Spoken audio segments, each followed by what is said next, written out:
बात नहीं समझ रहे। हम इस कुरान करीम को खुद भी पढ़ें, अपनी औलाद को भी पढ़ाएं, आइंदा नस्लों तक आगे कुरान करीम को लेकर चलें, ताकि कुरान ने तो क़यामत तक रहना है, हमारी नस्लें भी खिदमत कुरान में क़यामत तक रहें। और मेरे दोस्तों, मैं यहाँ एक बात समझाने के लिए कहता हूँ, हमारा ताल्लुक़ अहल सुन्नत वल जमात अहनाफ देवबंद से है। मैंने कई बार यहाँ अहल सुन्नत वल जमात अहनाफ देवबंद पर बात की है। मैं उलमा देवबंद के किरदार पर दिए गए उन्वान के मुताबिक चंद बातें अर्ज करते लगा हूँ। देवबंदियत का मतलब क्या है? देवबंदियत किसे कहते हैं? देवबंद किसी मज़हब का नाम, किसी फ़िरके का नाम है? जी नहीं, देवबंद इस्लाम का एक बहुत बड़ा गुलशन और आबियारी करने का नाम है। दारुल उलूम देवबंद ये हिंदुस्तान के ज़िला सहारनपुर के अलावे इलाका देवीबंद, जिसे आज देवबंद कहते हैं, वहाँ पर यह मदरसा कायम है। उसकी वजह से खुद को देवबंदी कहा जाता है। सवाल होगा, देवबंदी कहने की ज़रूरत क्या है? मुसलमान कहने पे बात पूरी थी। देवबंदी कहने की ज़रूरत क्या है? मुसलमान कहने पे बात मुकम्मल थी। तो ये बात याद रखें कि मुसलमानों का इस्लाम आया अरब से है, पहुंचा बर्रे सगीर पाक व हिंद में है। जब बर्रे सगीर में यह दीन पहुंचा, इस दीन में कुछ लोगों ने कहा पुराना है, इजाफा कर दो, किसी ने कहा कमी कर दो, किसी ने इजाफा किया, वो बन गए बिदआत वाले जिनने दीन को बढ़ा दिया। जिसने दीन में कमी की, ये बन गए इल्हाद वाले जिन्होंने दीन को कम कर दिया। उलमाए देवबंद जो इस इलाके के बासी थे, जिन्होंने इस मदरसे की बुनियाद रखी थी, वो कहने लगे दीन कभी पुराना नहीं होता, दीन अल्लाह का उतारा हुआ, रसूलुल्लाह का दिया हुआ, सहाबा करम का फैलाया हुआ, इमाम आज़म अबू हनीफा रहमहुल्लाह का लिखवाया हुआ है। ये पुराना नहीं है, ये क़यामत तक के लिए आया है। ये पुराना नहीं है, ये निज़ाम हयात बन के आया है। ये पुराना नहीं है, ये आपके और मेरे लिए मुकम्मल ज़ाब्ता हयात बन के आया है। इसीलिए हम इस दीन में कमी भी बर्दाश्त नहीं करेंगे, इस दीन में इजाफा भी बर्दाश्त नहीं करेंगे, और हम जो का तो असली और खालिस दीन दुनिया में फैलाएंगे। नारे तकबीर, सर बकफ सर बुलंद, सर बकफ सर बुलंद, उलमाए हक उलमाए देवबंद, हज़रत मौलाना मुफ्ती अब्दुल वाहिद कुरैशी साहब।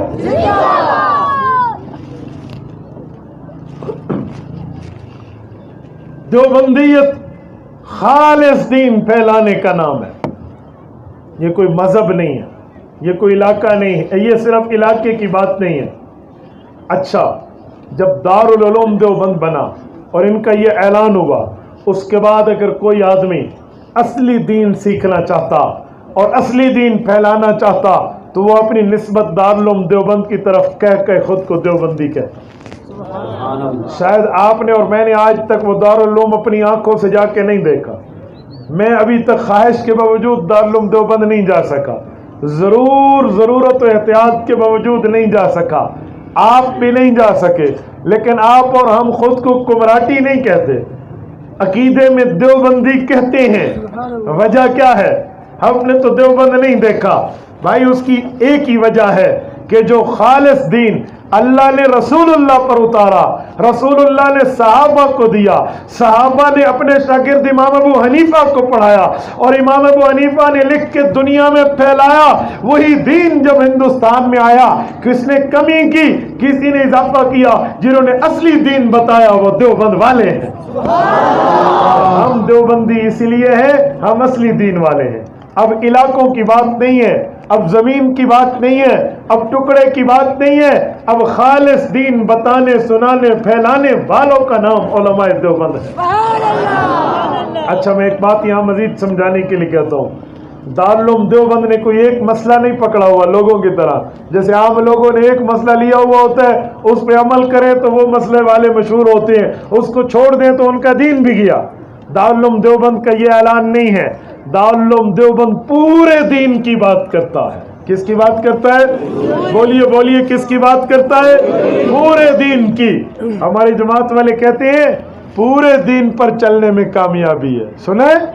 ये अधूरे दीन में बोलते नहीं है, उधर वाले नहीं बोलते। آپ کو ہماری تبلیغ جماعت سے کوئی اختلاف ہے؟ تو پھر کتنے دین پر چلنے میں کامیابی ہے؟ پورے دین پر چلنے میں کامیابی ہے، ادھورے دین پر چلنے میں نہیں ہے۔ تو دارالعلوم دیوبند کا اعلان ہے کہ ہم بھی پورے دین کے داعی ہیں، ادھورے دین کے داعی نہیں ہیں۔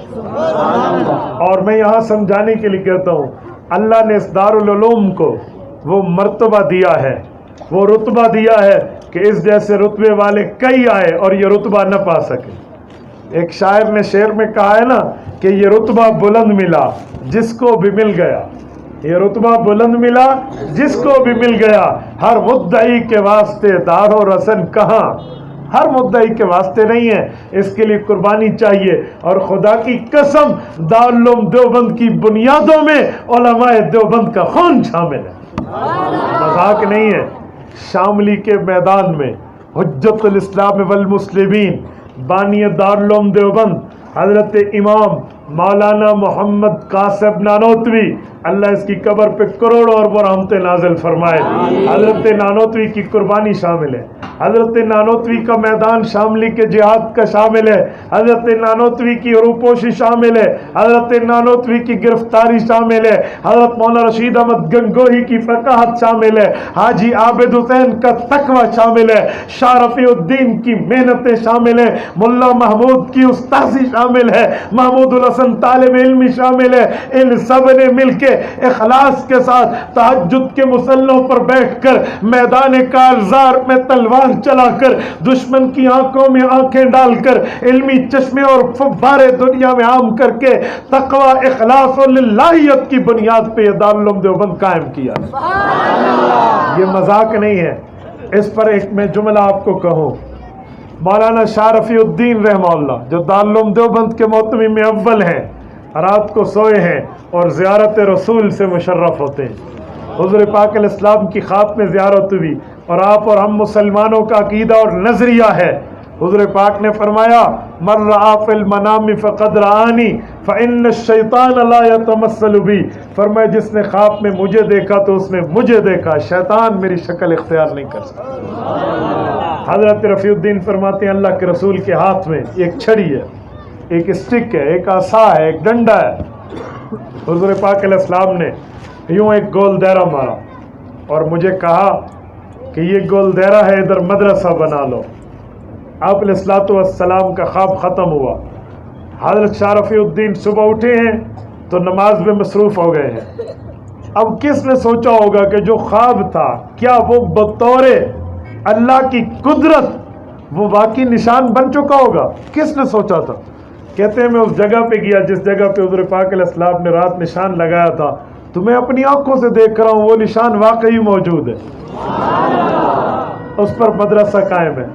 آج اس جگہ کا نام ہے نو درہ، اسے نور درہ بھی کہتے ہیں، نو درہ بھی کہتے ہیں، 9 سوراخوں پر مشتمل وہ نور درہ موجود ہے۔ پورے دارالعلوم دیوبند میں ایک جگہ ہے، جس طالب علم کو سبق یاد نہ ہو وہ وہاں چلا جائے اور ادھر بیٹھ کر کتاب کھولے، جب کتاب بند کرتے ہیں اللہ ذہن میں وہ سبق اتار دیتا ہے۔ اسی لیے دارالعلوم دیوبند کے ترانے میں یہ شعر شامل ہے کہ خود ساقی کوثر نے رکھی میں خانے کی بنیاد یہاں، رسول اللہ صلی اللہ علیہ وسلم۔ میں خانہ کا معنی جس جگہ جام شریعت پلایا جائے، یہ وہ میں خانہ مراد ہے۔ فرمایا خود ساقی کوثر نے رکھی میں خانے کی بنیاد یہاں، تاریخ مرتب کرتی ہے دیوانوں کی روداد یہاں۔ اور میرے دوستو، اللہ نے دارالعلوم دیوبند کو ایک استاد ایک شاگرد سے چلایا تھا۔ استاذ کا نام ہے ملا محمود، شاگرد کا نام ہے محمود حسن۔